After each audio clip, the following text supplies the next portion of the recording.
राधे राधे। जय श्री कृष्णा। प्रिय भक्तों, आप सभी भक्तों का आपके अपने YouTube चैनल अंश भक्ति पर हार्दिक स्वागत है। आज हम श्रवण करेंगे वैशाख मास महात्म्य के आगे की कथा का। यदि यह कथा आपको अच्छी लगे तो प्लीज़ कमेंट में ज़रूर बताइएगा। प्राचीन समय की बात है। दक्षिण भारत की तुंगभद्रा नदी के तट पर एक नगर में आत्मदेव नामक एक व्यक्ति रहता था, जो सभी वेदों में पारंगत था। उसकी पत्नी का नाम धुंधुली था। धुंधुली बहुत ही सुंदर लेकिन स्वभाव से क्रूर और झगड़ालू थी। घर में सब प्रकार का सुख था, लेकिन वह व्यक्ति अपनी पत्नी से तो दुखी था ही साथ उसे कोई संतान का सुख भी नहीं था।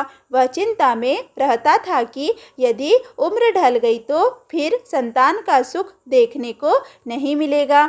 यह सब सोचकर उसने बड़े दुखी मन से अपने प्राण त्यागने के लिए वह वन में चला गया। वन में एक तालाब में वह कूदने ही वाला था कि तभी एक सन्यासी ने उसे देखकर उससे पूछा, कहो विप्रवर्ण, तुम्हें ऐसी कौन सी भारी चिंता है जिसके कारण तुम प्राण त्याग रहे हो? आत्मदेव ने कहा, ऋषिवर, मैं संतान के लिए इतना दुखी हो गया हूँ कि मुझे अब अपना जीवन निष्फल लगता है। संतानहीन जीवन को धिक्कार है और मैंने जिस गाय को पाल रखा है वह भी बांझ है। यह तो ठीक है, मैं जो पेड़ लगाता हूँ उस पर भी फल और फूल नहीं लगते हैं। मैं घर में जो फल लाता हूँ वह भी बहुत जल्दी सड़ जाता है। इन सब बातों से मैं बहुत दुखी हूँ। ऐसा कहकर वह व्यक्ति रोने लगता है।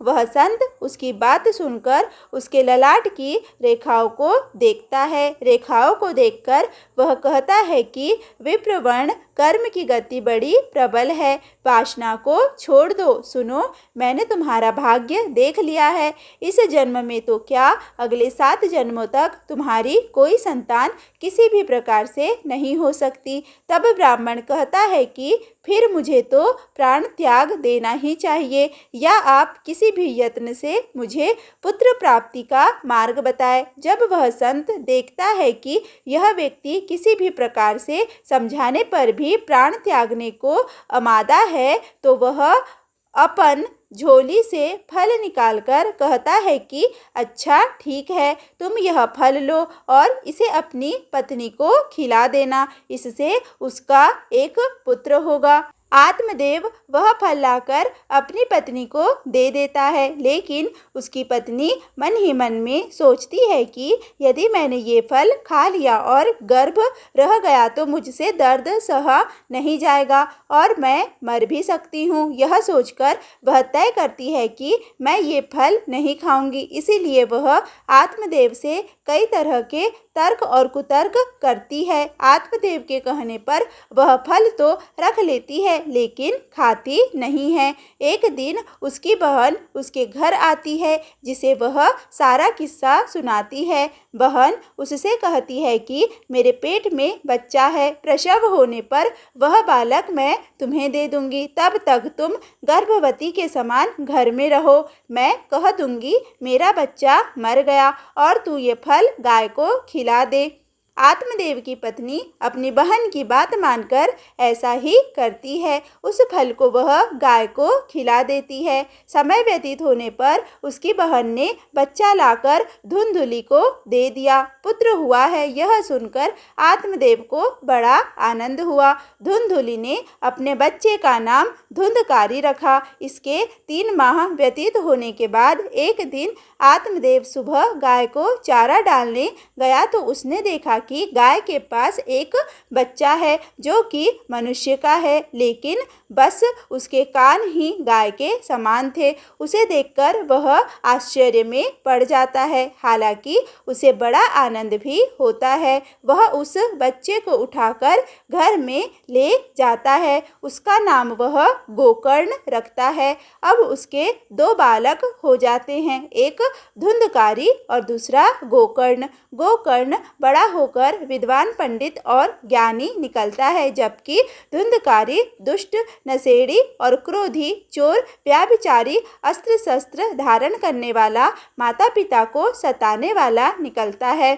वह माता पिता की सारी संपत्ति नष्ट कर देता है। एक दिन वह पिता को मार मार कर घर से बाहर निकाल देता है। पिता रोने लगता है और कहता है कि मेरी पत्नी का बांझ रहना ही अच्छा था। तभी वहाँ गोकर्ण आ जाता है। वह पिताजी को वैराग्य का उपदेश देता है और कहता है कि आप सभी छोड़कर प्रभु की शरण में वन चले जाए और भागवत भजन करें। भगवत भजन ही सबसे बड़ा धर्म है। गौ से उत्पन्न पुत्र गोकर्ण की बात मानकर आत्मदेव वन में चले जाते हैं। बाद में उसकी पत्नी धुंधुली को धुंधकारी सताने लगता है तो वह कुएं में कूदकर आत्महत्या कर लेती है। तब धुंधकारी 5 वेश्याओं के साथ रहने लगता है। वेश्याएं उसे अपने तरीके से संचालित करती थी। धुंधकारी उन वेश्याओं के लिए ही धन जुटाने लगता है। वह उनके लिए डाका डालता और चोरी करता है। बाद में वे वेश्याएं सोचने लगती है कि यदि एक दिन यह पकड़ा गया तो राजा इसके साथ हमें भी दंड देगा। यह सोचकर वह वेश्याएं सोते हुए धुंधकारी को रस्सियों से उसका गला दबाने का प्रयास करती है। जब वह गला दबाने से भी नहीं मरता है तो वे सभी मिलकर उसे दहकते अंगारों में डाल देती हैं। वहाँ वह तड़फड़ाकर मर जाता है। बाद में उसे गड्ढा खोदकर गाड़ दिया जाता है। मरने के बाद धुंधकारी भयंकर दुख देने, झेलने और अपने कुकर्मों के कारण एक प्रेत बन जाता है। प्रेत बनने के बाद भूख और प्यास से वह व्याकुल हो जाता है। रह रहकर वह चिल्लाता भी रहता है क्योंकि उसे अंगारों से जलाया गया था। इसीलिए उसकी अनुभूति उसे अभी भी सताती रहती है। उसे लगता है कि अभी भी मेरा शरीर जल रहा है। एक दिन उसका भाई गोकर्ण उसके गांव में कथा करते हुए आते हैं। गोकर्ण सबकी नज़र से बचते हुए अपने पुश्तैनी मकान में सोने चले जाते हैं। अपने ही घर में अपने भाई को सोया हुआ देखकर धुंधकारी खुश हो जाता है और आवाज़ लगाता है। गोकर्ण यह आवाज़ सुनकर पूछता है कि तुम कौन हो? धुंधकारी कहता है, मैं तुम्हारा भाई हूँ। मेरे कुकर्मों की गिनती नहीं की जा सकती। इसी से मैं प्रेत योनि में पड़ा हूँ। मेरी यही दुर्दशा हो गई है कि मैं इतना दुख भोग रहा हूँ। भाई, तुम दया करके मुझे इस योनि से छुड़ाओ। गोकर्ण कहता है कि मुझे बड़ा आश्चर्य हो रहा है कि मैंने तुम्हारे लिए विधि पूर्वक गया जी में श्राद्ध किया, फिर भी तुम प्रेत योनि से मुक्त कैसे नहीं हुए? मैं कुछ और उपाय करता हूँ। कई उपाय करने के बाद भी जब कुछ नहीं होता है तो अंत में वह सूर्यदेव से पूछते हैं।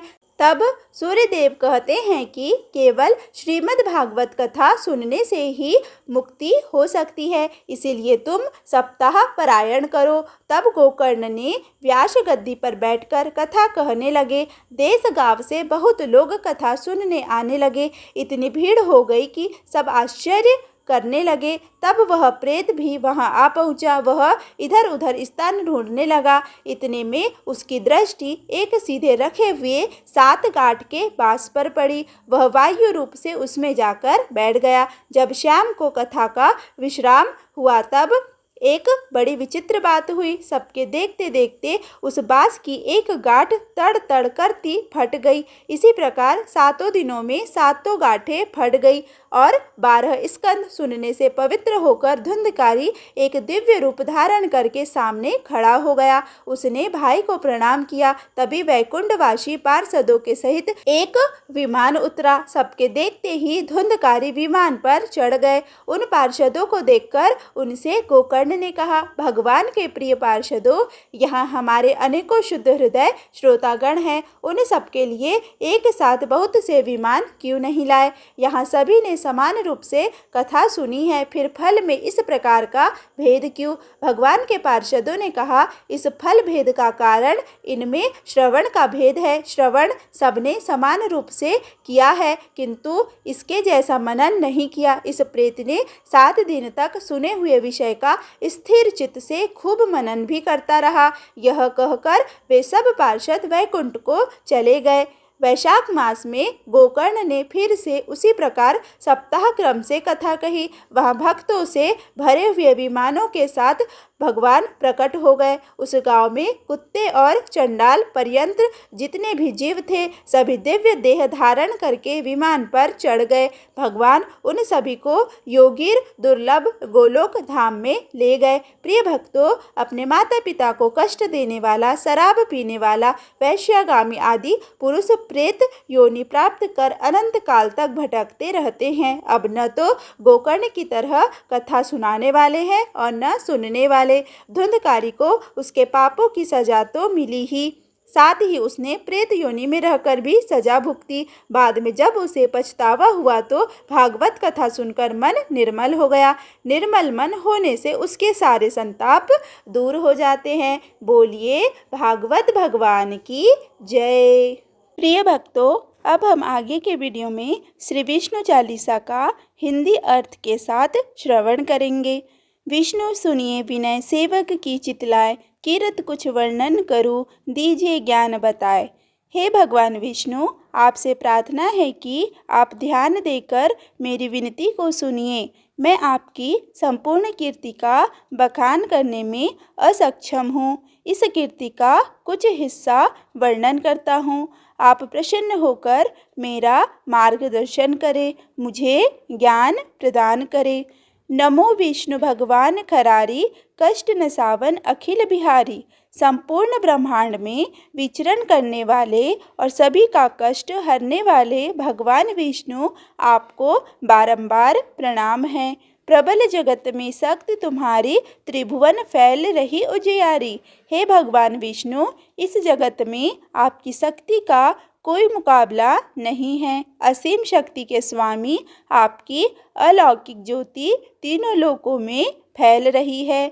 सुंदर रूप मनोहर शूरत, सरल स्वभाव मोहिनी मूरत।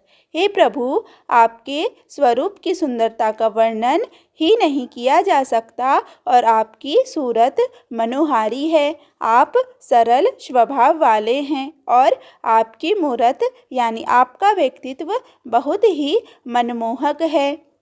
तन पर पीताम्बर अति शोहत, बैजयंती माला मनमोहत। हे भगवान विष्णु, आप शरीर पर जो पीताम्बर यानी पीले वस्त्र धारण करते हैं उससे आपकी शोभा और अधिक बढ़ जाती है। गले में धारण करने वाली बैजयंती माला प्रत्येक व्यक्ति का मन मोह लेती है। शंख चक्र कर गदा विराजे, देखत दैत्य असुर दल भाजे। हे चतुर्भुज स्वामी, आपके हाथों में शंख, सुदर्शन चक्र और गदा सुशोभित होती रहती है। इनको देखते ही दैत्यों और असुरों के दल जान बचाकर भागने लगते हैं। सत्य धर्म मद लोभ न गाजे, काम क्रोध मद लोभ न छाजे। हे प्रभु, आपके प्रताप से इस जगत में सत्य धर्म के आगे मद व लोभ परास्त होते रहते हैं। यही नहीं, आपकी ही कृपा से काम, क्रोध, मद और लोभ नष्ट होता रहता है।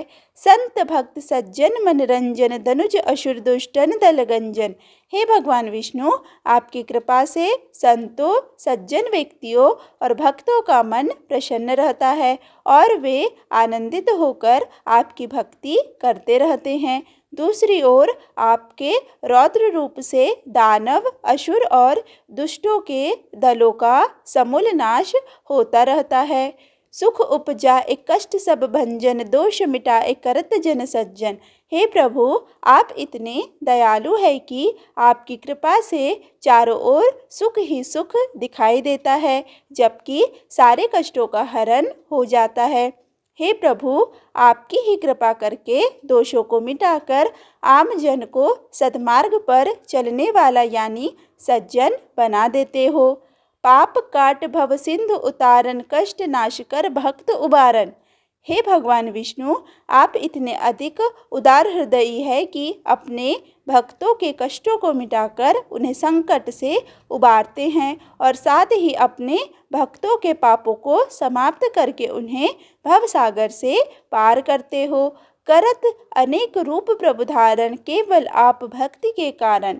हे प्रभु, आपने जगत में धर्म रक्षा और भक्तों के साथ हो रहे अत्याचार को मिटाने के लिए समय समय पर अनेक रूपों में अवतार लिया है। धरनी बेनु बन तुम ही पुकारा, तब तुम रूप राम का धारा।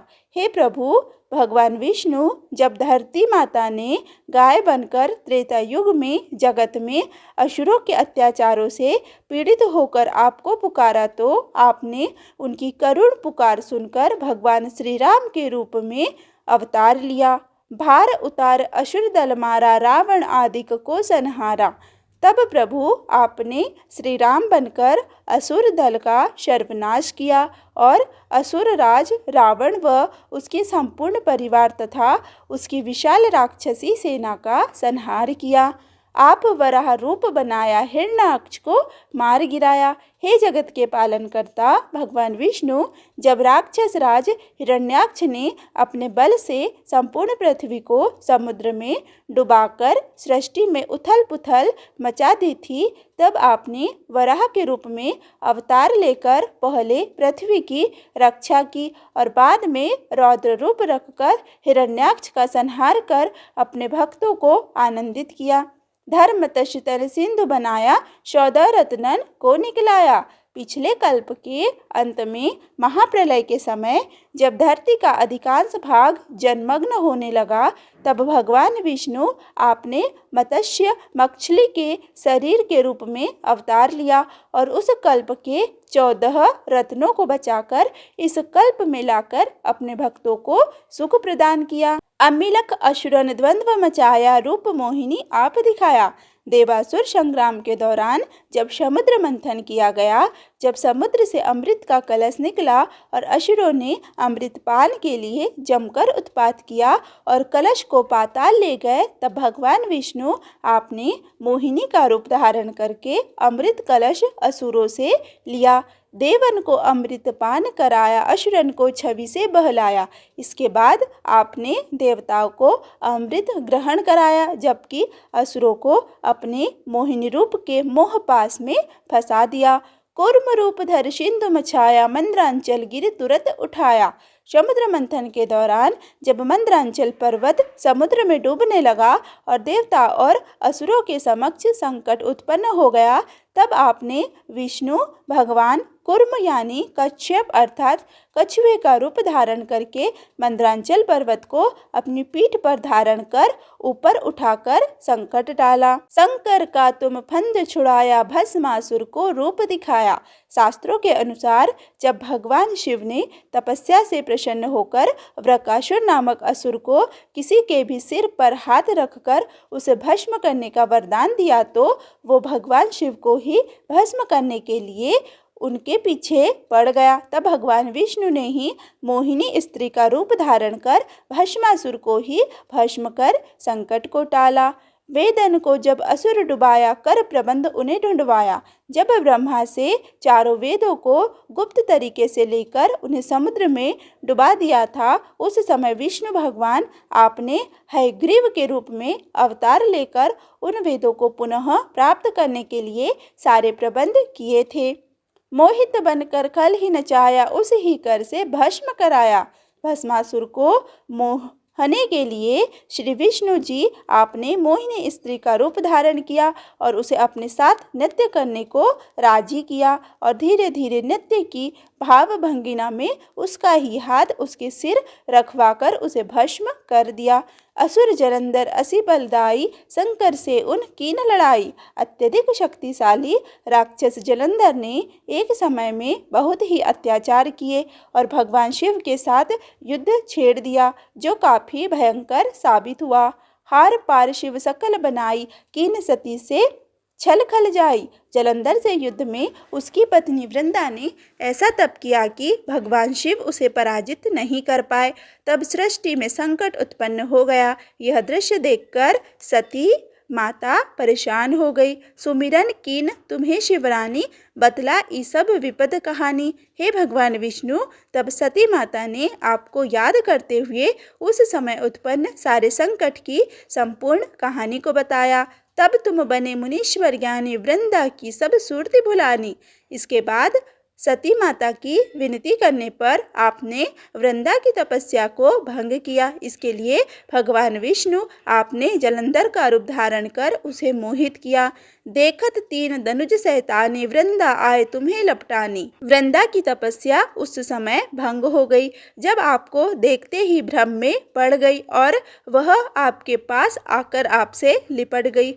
हो स्पर्श धर्म क्षतिमानी, हना असुर उर शिव सैतानी। वृंदा माता के स्पर्श होते ही आपने अपनी गलती को भी माना। इसके लिए आपने वृंदा स्वीकार करके उनकी अपने साथ तुलसी के रूप में पूजा करने का विधान भी बनाया। वृंदा की तपस्या भंग होते ही भगवान शिव ने जलंधर का वध कर दिया।